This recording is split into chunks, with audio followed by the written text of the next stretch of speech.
BJP জয় জয়কার হবে প্রথম থেকে বলেছি যে এখানে বিজেপির কার্যকর্তাদের জয় নয়, এটা হচ্ছে বাংলার জনগণের জয়।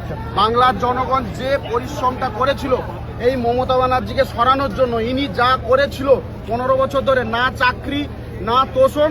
আসার সময় একজন পুলিশ অফিসার আমাকে হাত মিলিয়ে বলছে যে আপনাদের জয় হয়ে যাচ্ছে, আপনারা এগিয়ে আছেন সবে। আমি তখন বললাম আপনারাও তো আমাকে ভোট দিয়েছেন। ওনারা বলছেন হ্যাঁ, এনার কাছে চাকর ভিত্তি করতে করতে চটি চাটতে আমরা পুরোটাই ক্লান্ত, আর একে চাই না। এর কাছে থেকে একে আমরা এর বিরুদ্ধে বিজেপিকে ভোট দিয়ে এদেরকে আমি তাড়িয়েছি, এই মমতা বেগমকে। উনি বাংলাদেশ যাওয়ার জন্য তৈরি হয়ে আছেন। উনি ওনার ভাইপো, ওনারা চাইছেন বাংলাদেশ হয়ে দুবাই পালাবে। কেন এখানে এই তৃণমূল দল আর থাকবে না।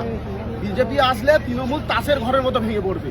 বেশিরভাগ তৃণমূলের নেতারা সকাল থেকে হোয়াটসঅ্যাপ, সকাল থেকে ফোন, সকাল থেকে সব যোগাযোগ করছে, মানে লাইন ধরার ধান্দা যাকে বলে।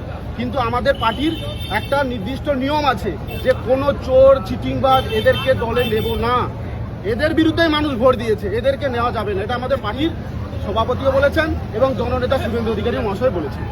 না, আজকে আমরা দেখলাম শুভেন্দুদা আসলেন এখানে শেখাবাদ স্কুলে। শুভেন্দুদা এসে ভিতরে ঢুকে ওনার যে দেখার দরকার সেটা উনি দেখে আবার বেরিয়ে গেলেন। কি বুঝতে পারছেন এখন? শুভেন্দু অধিকারী ভবানীপুরেও জয় হচ্ছে। উনি বলেছেন না যে 10 রাউন্ড পর্যন্ত উনি পিছিয়ে থাকবেন কিছুটা, 10 রাউন্ডের পর থেকে উনি ছক্কা মারবেন। মেদিনীপুরের ছেলে, গামছা পরা আর ওই পান্তা খাওয়া মানুষ। উনি প্রথম থেকে ছোটবেলা থেকেই বলে আসছেন যে আমি মেদিনীপুরের ছেলে, পান্তা খাওয়ার মানুষ।